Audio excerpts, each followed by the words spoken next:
It's Bible time நிகழ்ச்சிக்கு உங்கள் யாவரையும் நாங்கள் அன்புடன் வரவேற்கிறோம். நாம் யார் மற்றும் நாம் எப்படி வாழ வேண்டும் என்ற தலைப்பில் எபேசியர் புஸ்தகத்திலிருந்து சில வாரங்களாக வசனத்தை ஆராய்ந்து வருகிறோம். இன்றைக்கும் அதன் தொடர்ச்சியாக எபேசியர் 5ஆம் அதிகாரத்திலிருந்து We walk as children of light, நாம் வெளிச்சத்தின் பிள்ளைகளாய் நடக்கிறோம் என்ற தலைப்பில் டாக்டர் எபி நம்மோடு தேவ வசனத்திலிருந்து பகிர்ந்து கொள்வார்கள். வாங்க கேட்கலாமா? ஒரு இருள் நிறைந்த டார்க்னஸ் உள்ள ஒரு ரூம்ல லைட் போட்டா என்ன நடக்கும்னு சொல்லி நம்ம எல்லாருக்கும் தெரியும். அப்படியே அந்த ரூம் முழுவதுமாக வெளிச்சம் இருக்கும். அந்த டார்க்னஸ் முற்றிலுமாக அந்த ரூமை விட்டு விலகி போகும். தேவனுடைய ஒளியை இயேசு கிறிஸ்துவின் மூலமாக நாம் பெற்றிருப்பதனால நாம் வெளிச்சத்தின் பிள்ளைகளாக நடக்க அழைக்கப்படுகிறோம். வெளிச்சத்தின் பிள்ளைகளாக நடப்பதினால் நம்மை விட்டு அந்த இருள், அந்தகாரம், டார்க்னஸ் முற்றிலுமாக அது விலகிக் கொண்டே இருக்கும். இன்றைக்கு நாம் இதை குறித்து தான் தியானிக்க இருக்கிறோம். எபேசியருக்கு எழுதின நிருபம் 5ஆம் அதிகாரம் வசனங்கள் 3 முதல் 14 வரை. எபேசியர் 5ஆம் அதிகாரம் 3 முதல் 14 வரை. இதுவரைக்கும் நாம் பார்த்தது முதல் 4 பாடங்கள். எபேசியர் 1ஆம் அதிகாரம், 2ஆம் அதிகாரம், 3ஆம் அதிகாரத்தில் ஹூ ஆர் வி, நாம் யார், நம்முடைய அடையாளம் என்ன என்று நாம் பார்த்தோம். எபேசியர் 4ஆம் அதிகாரத்திலிருந்து how should we live, நாம் எப்படி வாழ வேண்டும் என்பதை பார்த்து கொண்டு வருகிறோம். முதலாவது நாம் பார்த்தது we walk in unity, நாம் ஒற்றுமையாக நடக்கிறோம். இரண்டாவது நாம் பார்த்தது we walk as God's people, நாம் தேவனுடைய ஜனங்களாக நடக்கிறோம். மூன்றாவது நாம் பார்த்தது we walk in love, நாம் அன்பிலே நடக்கிறோம். இன்றைக்கு நாம் பார்க்க போகிறது we walk as children of light, நாம் வெளிச்சத்தின் பிள்ளைகளாய் நடக்கிறோம். எபேசியர் 5ஆம் அதிகாரத்தில் வசனம் 8. எபேசியர் 5:8. முற்காலத்திலே நீங்கள் அந்தகாரமாயிருந்தீர்கள், இப்பொழுதோ கர்த்தருக்குள் வெளிச்சமாயிருக்கிறீர்கள், வெளிச்சத்தின் பிள்ளைகளாய் நடந்து கொள்ளுங்கள். முற்காலத்தில் எப்படிப்பட்டவர்களாயிருந்தீங்க அப்படின்னு சொல்லி வாசிக்கிறோம். அந்தகாரமாயிருந்தீர்கள் அப்படின்னு சொல்லி வாசிக்கிறோம். இப்பொழுதோ கர்த்தருக்குள் வெளிச்சமாயிருக்கிறீர்கள், ஆகவே வெளிச்சத்தின் பிள்ளைகளாய் நடந்து கொள்ளுங்கள் அப்படின்னு சொல்லி பவுல் விசுவாசிகளுக்கு எழுதுகிறார். இந்த முற்காலத்தில், இப்பொழுது, அட் ஒன் டைம் நவ் அப்படின்னு சொல்லும்போது ஏற்கனவே நம்ம எபேசியர் 2ஆம் அதிகாரத்தில் இதை குறித்து பார்த்துருக்கிறோம். எபேசியர் 2ஆம் அதிகாரத்தில் 2ஆம் வசனம் 3ஆம் வசனத்தில் பார்க்கும்போது அவைகளில் நீங்கள் முற்காலத்திலே இவ்வுலக உலகத்திற்கேற்றபடியாகவும் அடுத்தது கீழ்ப்படியாமையின் பிள்ளைகளிடத்தில் இப்பொழுது கிரியை செய்கிற ஆகாயத்து அதிகார பிரபுவாகிய ஆவிக்கேற்றபடியாகவும் நடந்து கொண்டீர்கள். 3ஆம் வசனத்துல அவர்களுக்குள்ளே நாம் எல்லாரும் முற்காலத்திலே நமது மாம்ச இச்சையின்படியே நடந்து, உலகத்துக்கு ஏற்றபடியாக, நம்முடைய மாம்சத்துக்கு ஏற்றபடியாக, பிசாசுக்கு ஏற்றபடியாக வாழ்ந்து வந்தோம் அட் ஒன் டைம், முற்காலத்திலே. ஆனால் எப்படி கிறிஸ்து இயேசுவை நாம் ஏற்றுக்கொண்டதுனால, கிருபையினால விசுவாசத்தை கொண்டு கிறிஸ்து நம்மை ரட்சித்ததுனாலே கிரியைகளில், நற்கிரியைகளில் நம்மை நடக்க செய்திருக்கிறார் அப்படின்னு சொல்லி ஏற்கனவே பார்த்தோம். அது மட்டும் இல்லை, எபேசியர் 2ஆம் அதிகாரத்திலேயே நாம் 13ஆம் வசனத்தில் வாசிக்கும் போது, முன்னே தூரமாயிருந்த நீங்கள் இப்பொழுது, அட் ஒன் டைம் நீங்க தூரமா இருந்தீங்க, இப்பொழுது எப்படி இருக்கிறீங்க? கிறிஸ்து இயேசுவுக்குள் கிறிஸ்துவின் இரத்தத்தினாலே சமீபமானீர்கள். இதை 2ஆம் அதிகாரத்துல ஏற்கனவே நாம் பார்த்தோம். 5ஆம் அதிகாரத்துல பவுல் இவ்விதமாக சொல்றார். எப்படி சொல்றார்னா, முற்காலத்திலே நீங்கள் அந்தகாரமாயிருந்தீர்கள். பிசாசுக்கு ஏற்றபடியாக, உலகத்துக்கு ஏற்றபடியாக, மாம்சத்துக்கு ஏற்றபடியாக வாழ்ந்து வந்ததினாலே அந்தகாரமாயிருந்தீர்கள். இப்பொழுதோ கர்த்தருக்குள் வெளிச்சமாயிருக்கிறீர்கள். வெளிச்சத்தின் பிள்ளைகளாய் நடந்து கொள்ளுங்கள். வெளிச்சத்தின் பிள்ளைகள் எப்படி நடப்பார்கள் என்பதை குறித்து எபேசியர் 5ஆம் அதிகாரம் 3ஆம் வசனத்திலிருந்து 14ஆம் வசனம் வரைக்கும் 3 காரியங்களை நாம் பார்க்க இருக்கிறோம். முதலாவது, வெளிச்சத்தின் பிள்ளைகளாய் நடக்கிறவர்கள் பரிசுத்தவான்களாய் நடக்கிறார்கள். Those who walk as children of light will walk as saints. அதை குறித்து நாம் 5ஆம் அதிகாரம் அதில் 3ஆம் வசனத்தில் வாசிக்கிறோம். மேலும் பரிசுத்தவான்களுக்கு ஏற்றபடி வேசித்தனமும் மற்ற எந்த அசுத்தமும் பொருளாசையும் ஆகிய இவைகளின் பேர் முதலாய் உங்களுக்குள்ளே சொல்லப்படவும் கூடாது அப்படின்னு சொல்லி 3ஆம் வசனத்துல வாசிக்கிறோம். யாருக்கு ஏற்றபடி? பரிசுத்தவான்களுக்கு ஏற்றபடி. ஆகவேதான் நான் என்ன சொல்றேன் அப்படின்னா, வெளிச்சத்தின் பிள்ளைகளாய் நடக்கிறவர்கள் பரிசுத்தவான்களாய் நடக்கிறார்கள். இதை குறித்து ஏற்கனவே அப்போஸ்தலனாகிய பவுல் சொல்லியிருக்கிறார். ஈவன் இந்த கடிதத்தை, இந்த லெட்டரை எழுதும்போது கூட 1ஆம் அதிகாரம் 1 வசனத்துல இதை யாருக்கு எழுதுகிறதாக சொல்றார் அப்படின்னு சொல்லி நீங்க பார்த்தீங்கன்னா, கிறிஸ்து இயேசுவுக்குள் விசுவாசிகளாயிருக்கிற பரிசுத்தவான்களுக்கு. ஏற்கனவே இந்த எபேசு திருச்சபையில் இருக்கக்கூடியவர்கள் பரிசுத்தவான்கள். ஏனென்றால் இயேசு கிறிஸ்துவை சொந்த இரட்சகராக ஏற்றுக்கொண்டவர்கள். ஆனால் வெளிச்சத்தின் பிள்ளைகளாய் நடக்க வேண்டும் என்று அப்போஸ்தலனாகிய பவுல் சொல்லும்போது, பரிசுத்தவான்களுக்கு ஏற்றபடி. பரிசுத்தவான்கள் அப்படின்னு சொல்லும்போது எவ்விதமாக நடக்க வேண்டும் அப்படி என்றால், அவர்கள் மத்தியில் இந்த அசுத்தங்கள், வேசித்தனங்கள் இருக்கக்கூடாது அப்படின்னு சொல்லி இங்க பார்க்கிறோம். ஈவன் இந்த இடத்துல பொருளாசை அப்படின்னு சொல்லியிருக்கு, கிரீட் அப்படின்னு சொல்லியிருக்கு. ஆனா இந்த கான்டெக்ட்ல வச்சு பார்க்கும்போது இதை பொருளாசை என்பதை காட்டிலும் ஒருவேளை பெண் ஆசை அப்படின்னு கூட நம்ம சொல்லலாம். யாத்ராகமம் 20ஆம் அதிகாரத்துல 10 கட்டளைகளை குறித்து வாசிக்கிறோம். அதுல இறுதி கட்டளையாக நாம் வாசிக்கிறது என்னன்னா, யாத்திராகமம் 20ஆம் அதிகாரம் 17ஆம் வசனம், பிறனுடைய வீட்டை இச்சியாதிருப்பாயாக, பிறனுடைய மனைவியையும் அவனுடைய வேலைக்காரனையும் அவனுடைய வேலைக்காரியையும் அப்படின்னு சொல்லி வாசிக்கிறோம். இச்சியாதிருப்பாயாக.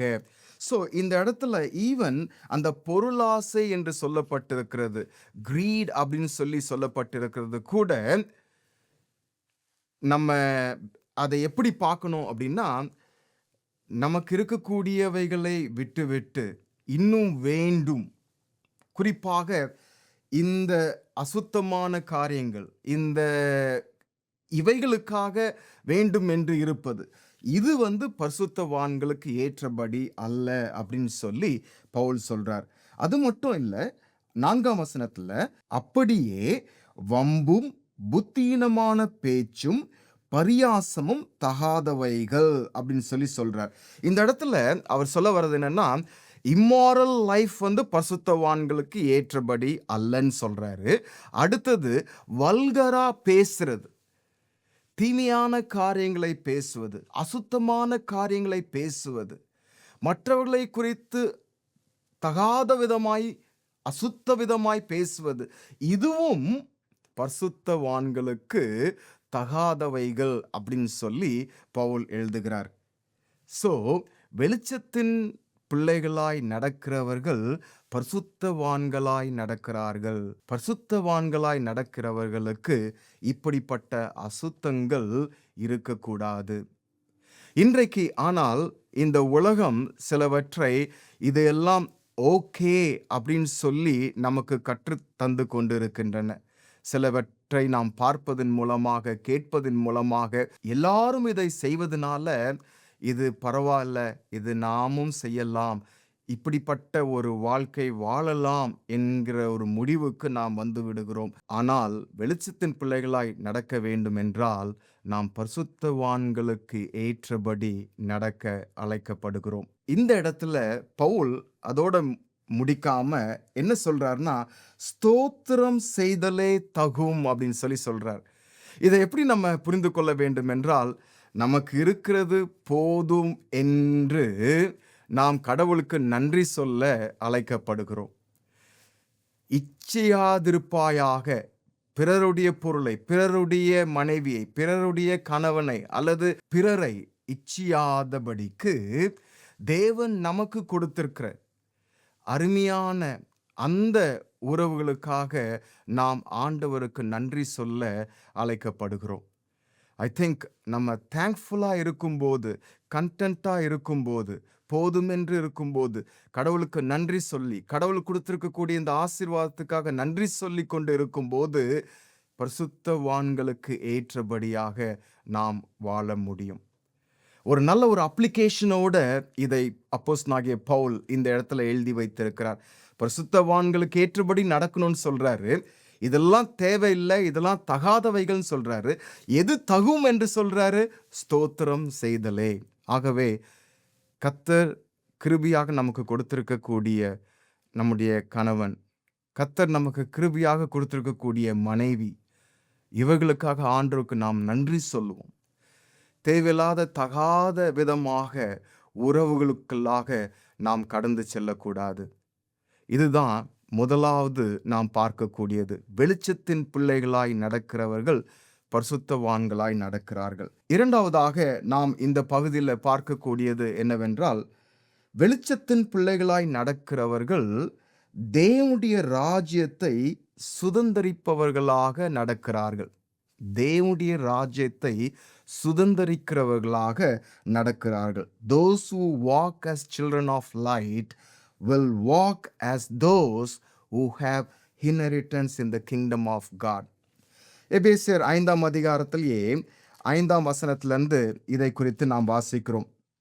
விபச்சாரக்காரனாவது, அசுத்தனாவது, விக்கிரகாராதனைக்காரனாகிய, பொருளாசைக்காரனாவது தேவனுடைய ராஜ்யமாகிய கிறிஸ்துவின் ராஜ்யத்திலே சுதந்திரம் அடைவதில்லை என்று அறிந்திருக்கிறீர்களே. 6ஆம் வசனத்தில் என்ன வாசிக்கிறோம்னா, இப்படிப்பட்டவைகளின் நிமித்தமாக கீழ்ப்படியாமையின் பிள்ளைகள் மேல் தேவ கோபாக்கினை வருவதால். ஸோ வெளிச்சத்தின் பிள்ளைகளாய் நடக்கிறவர்கள் தேவனுடைய ராஜ்யத்தை சுதந்திரிக்கிறவர்களாக இந்த உலகத்தில் வாழ்வார்கள். ஏற்கனவே பவுல் 1ஆம் அதிகாரத்தில் இவ்விதமாக எழுதியிருக்கிறார், நமக்கு சுதந்திரம் உண்டு அப்படின்னு சொல்லி. ஈவன் பரிசுத்த ஆவியானவரை நமக்கு கொடுத்திருப்பது கூட ஒரு அச்சாரமாக 14ஆம் வசனத்தில் வாசிக்கிறோம்.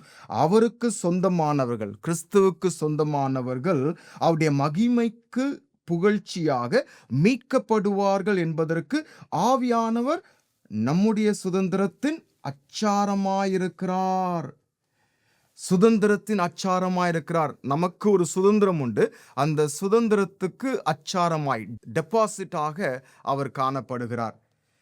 அதை சொல்லிட்டு அடுத்தது பவுல் ஜெபிக்கும் போது எப்படி ஜெபிக்கிறார்னா, 18ஆம் வசனத்துல வாசிக்கிறோம், தாம் நம்மை அழைத்ததினாலே நமக்கு உண்டாயிருக்கிற நம்பிக்கை இன்னதென்றும் பரிசுத்தவான்களிடத்தில் நமக்கு உண்டாயிருக்கிற சுதந்திரத்தினுடைய மகிமையின் ஐஸ்வர்யம் இன்னதென்றும் அறிந்து கொள்ள வேண்டும் என்று பவுல் ஜெபிக்கிறார். ஆகவே நமக்கு ஒரு சுதந்திரம் உண்டு.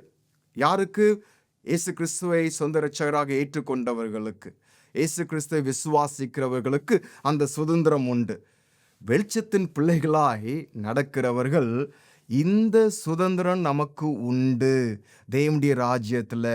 அப்படிப்பட்ட ஒரு எண்ணத்திலும் அப்படிப்பட்ட ஒரு விசுவாசத்திலும் வாழ்வார்கள் என்பதை இந்த வசனங்களில் பார்க்கிறோம். தேவனுடைய ராஜ்யம் நமக்கு வாக்குத்தத்தமாக கொடுக்கப்பட்டிருக்கிறது. ஒருவேளை நமக்கு அது கிடைக்காமல் போய்விடுமோ அப்படின்னு சொல்லி யோசிக்கலாம். பரிசுத்த ஆவியானவர் நமக்கு முத்திரையாக, அச்சாரமாக கொடுக்கப்பட்டிருக்கிறார்.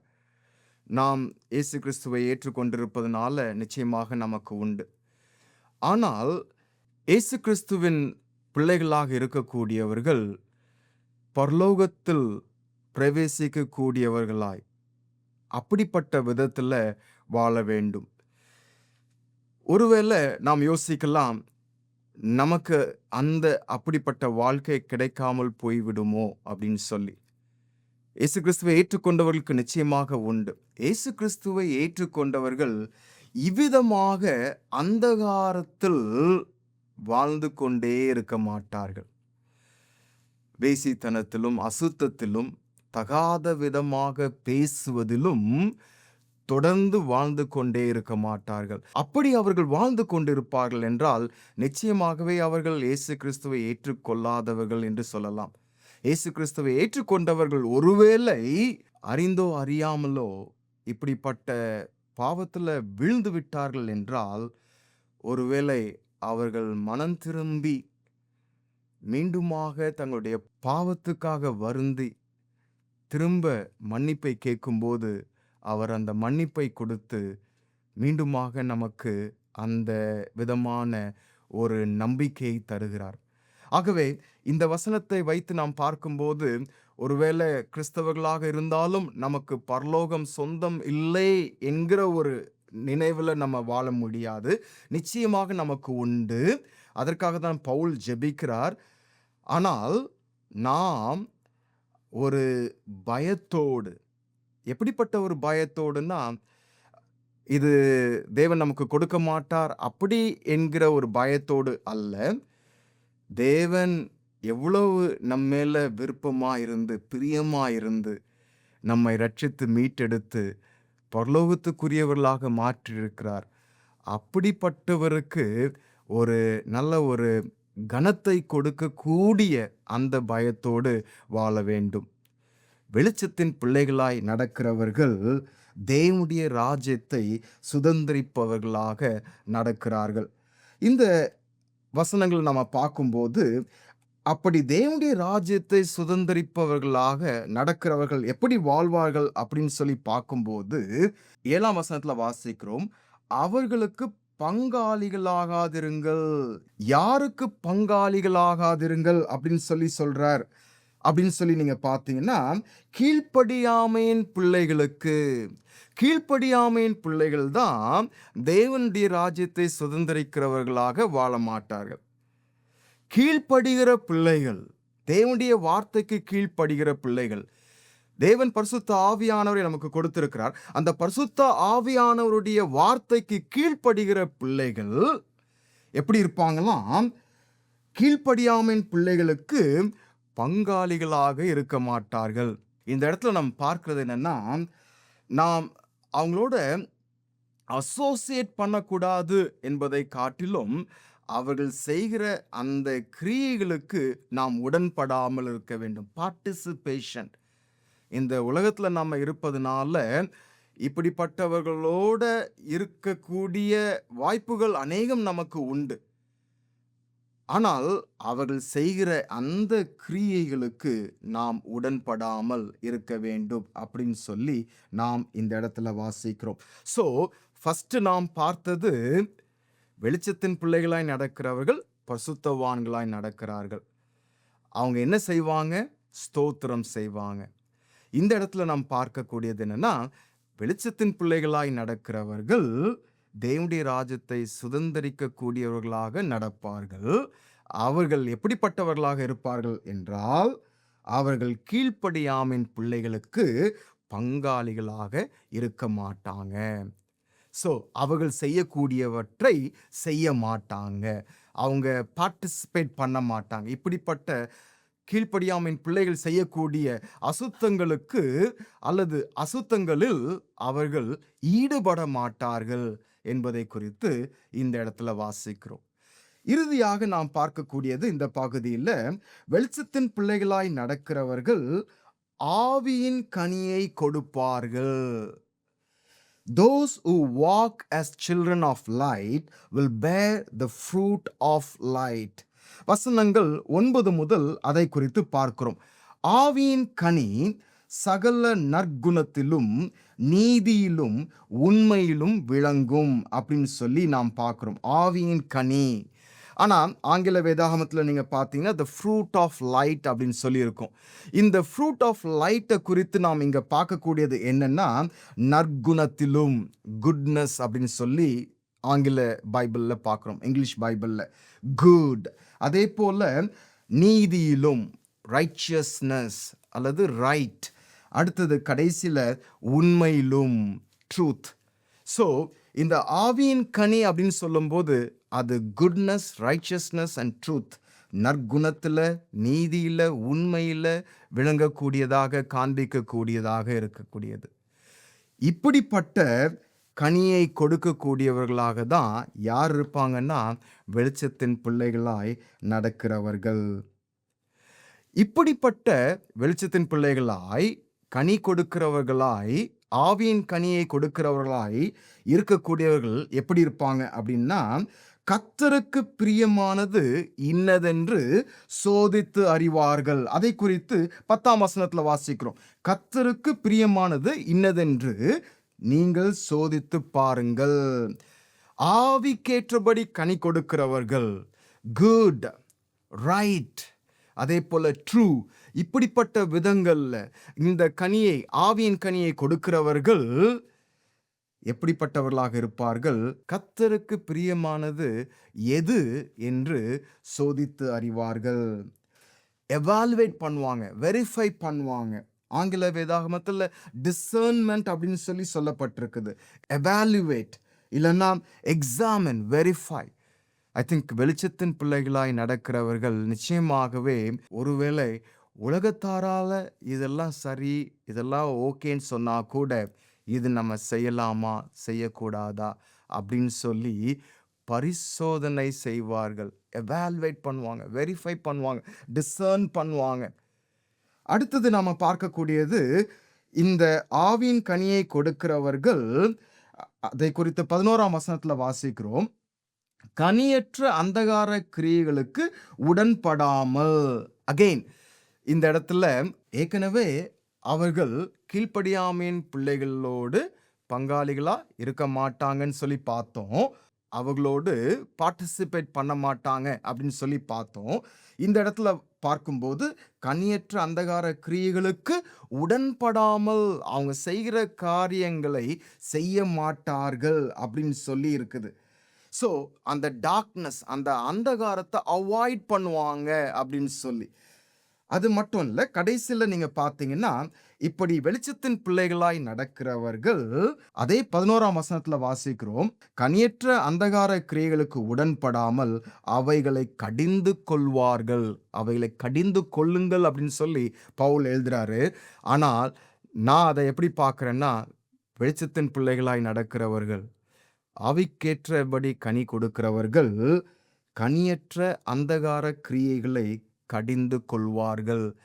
இங்கிலீஷ் பைபிள்ல வாசிக்கிறோம், they will expose the unfruitful works of darkness. So வெளிச்சம் ஒரு ரூம்ல இருக்கும்போது அது அந்த ரூம்ல இருக்கக்கூடிய எல்லாவற்றையும் நமக்கு ரொம்ப தெளிவாக காட்டும். அதே போலதான் வெளிச்சத்தின் பிள்ளைகளாய் நடக்கிறவர்கள் கூட ஒருவேளை கனியற்ற அந்தகார கிரியை ஒருவேளை அவர்களை சுற்றிலும் இருக்கும் என்றாலும் அதை என்ன செய்வாங்களாம், கடிந்து கொள்வார்கள்னா they will expose. இது லைட் உடைய ஒரு வேலை. லைட் இருக்கும்போது டார்க்னஸ்க்கு இடமே இல்லை. அது ஒரு முக்கியமான ஒரு ஃபங்க்ஷன், வெளிச்சமாக இருக்கும். அதே போல லைட் இருக்கும்போது அது டார்க்னஸை எக்ஸ்போஸ் பண்ணும்.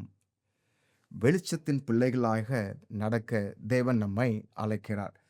இறுதியாக 14ஆம் வசனத்துல வாசிக்கிறோம், ஆதலால் therefore, வெளிச்சத்தின் பிள்ளைகளாய் நடக்கிறவர்கள் பரிசுத்தவான்களாய் நடக்கிறார்கள். வெளிச்சத்தின் பிள்ளைகளாய் நடக்கிறவர்கள் தேவனுடைய ராஜ்யத்தை சுதந்திரிக்கிறவர்களாக நடக்கிறார்கள். வெளிச்சத்தின் பிள்ளைகளாய் நடக்கிறவர்கள் ஆவியின் கனியை கொடுப்பார்கள் அப்படின்னு சொல்லிட்டு இறுதியாக பவுல் என்ன சொல்றார்னா, ஆதலால் தூங்குற நீ விழித்து மரித்தோரை விட்டு எழுந்திரு, அப்பொழுது கிறிஸ்து உன்னை பிரகாசிப்பார் என்று சொல்லியிருக்கிறார். இந்த வசனத்தை நம்ம எங்க இருந்து எடுத்திருக்கலாம் அப்படின்னு சொல்லி யோசிப்போம் என்றால், ஏசாயா 60ஆம் அதிகாரம், ஏசாயா 60ஆம் அதிகாரம் 1ஆம் வசனம். எழும்பி பிரகாசி, உன் ஒளி வந்தது, கர்த்தருடைய மகிமை உன்மேல் உதித்தது. ஒருவேளை இந்த வசனத்தை வைத்து இந்த வசனத்தை எடுத்திருக்கலாம் அப்படின்னு சொல்லி சொல்றாங்க. ஆனா இந்த இடத்துல நம்ம பார்க்கக்கூடியது என்னன்னா, தூக்கம், ஸ்லீப், அதே போல டெத், அதே போல டார்க்னஸ், இது எல்லாம் நமக்கு பொருந்தாது. இதெல்லாம் நமக்கு தகுதி இராது. இது எல்லாம் நம்முடைய ஃபார்மர் கண்டிஷன், நம்முடைய கிறிஸ்துவை ஏற்றுக்கொள்வதற்கு முன்னாக நம்முடைய வாழ்க்கையில காணப்பட்ட ஒரு காரியம். இதெல்லாம் இப்போ நமக்கு அவசியமில்லை. கிறிஸ்து உன்னை பிரகாசிப்பார். கிறிஸ்து இயேசுவை நாம் இரட்சகராக ஏற்றுக்கொண்டிருப்பதனால, அவர் வெளிச்சமாயிருப்பதனால, அவர் மூலமாக நாமும் வெளிச்சத்தில் நடப்போம், வெளிச்சத்தின் பிள்ளைகளாக நடப்போம். மூன், சந்திரன் தாமாகவே வெளிச்சத்தை கொடுக்காது.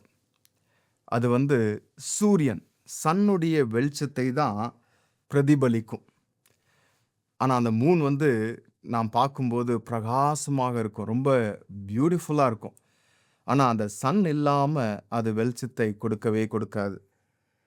தேவனுடைய குமாரனாக இயேசு கிறிஸ்துவை நாம் நோக்கி பார்க்கும்போது, அவர் மூலமாக தான் நாம் வெளிச்சத்தை கொடுக்க முடியும். இந்த உலகத்தில் வெளிச்சத்தின் பிள்ளைகளாக நடக்க முடியும். தேவன் ஒளியாயிருக்கிறார், அவரில் எவ்வளவேனும் இருள் இல்லை. அப்படிப்பட்ட தேவனை நாம் தெய்வமாக கொண்டிருப்பதனால நாமும் இயேசு கிறிஸ்துவையே நோக்கி பார்ப்போம். அவரை நோக்கி பார்ப்பதன் மூலமாக நாம் வெளிச்சத்தில் நடப்போம். பரிசுத்த ஆவியானவர் நமக்கு முத்திரையாக கொடுக்கப்பட்டிருப்பதனால இந்த உலகத்தில் அசுத்தங்களுக்கு விலகி ஓடும்படி அவர் நமக்கு சொல்லக்கூடியவர்களை கவனமாக கேட்டு வாழ்வோம். அப்படி வாழும்போது பரிசுத்தவான்களாய் நடப்போம். தேவனுடைய ராஜ்யத்தை சுதந்தரிக்கிறவர்களாக நடப்போம். ஆவியின் கனியை கொடுக்கிறவர்களாக நடப்போம். ஜெபிக்கலாமா? ஆண்டவரே, உம்மை துதிக்கிறோம், உம்மை ஸ்தோத்திரிக்கிறோம். முற்காலத்திலே நாங்கள் அந்தகாரமாயிருந்தோம், ஆனால் இப்பொழுது வெளிச்சத்தின் பிள்ளைகளாயிருக்கிறோம். வெளிச்சத்தின் பிள்ளைகளாய் நடக்க நீங்க எங்களுக்கு உதவி செய்யும். பரிசுத்தவான்களுக்கு ஏற்றபடி தேவனுடைய ராஜ்யத்தை சுதந்தரிக்கின்றவர்களாக, அதே போல் ஆவியின் கனியை கொடுக்கின்றவர்களாக, குட், ரைட், ட்ரூ, அப்படிப்பட்ட விதங்களில் கனி கொடுக்கின்றவர்களாக வாழ நீர் எங்களுக்கு உதவி செய்யும். நாங்கள் உலகத்துக்கு வெளிச்சமாக இருக்கிறோம் அப்படின்னு சொல்லி நீர் சொல்லியிருக்கிறீங்க சுவாமி. ஆகவே மனுஷர் எங்கள் நற்கிரிகளை கண்டு பரலோகத்தில் இருக்கிற உம்மை மகிமைப்படுத்தும்படி எங்களுடைய வெளிச்சம் அவர்களுக்கு முன்பாக பிரகாசிக்க வேண்டும் என்று ஜெபிக்கிறோம். இயேசு கிறிஸ்துவின் இனிய நாமத்தில் ஜெபிக்கிறோம் ஜீவனுள்ள பிதாவே, ஆமென். இட்ஸ் பைபிள் டைம் நிகழ்ச்சியில ஆண்டவர் வார்த்தையை தியானிக்க வந்த உங்கள் யாவருக்கும் நன்றி. We will meet you again next Saturday at 10 p.m. on Satyam TV. Until then, have a blessed week. Bye.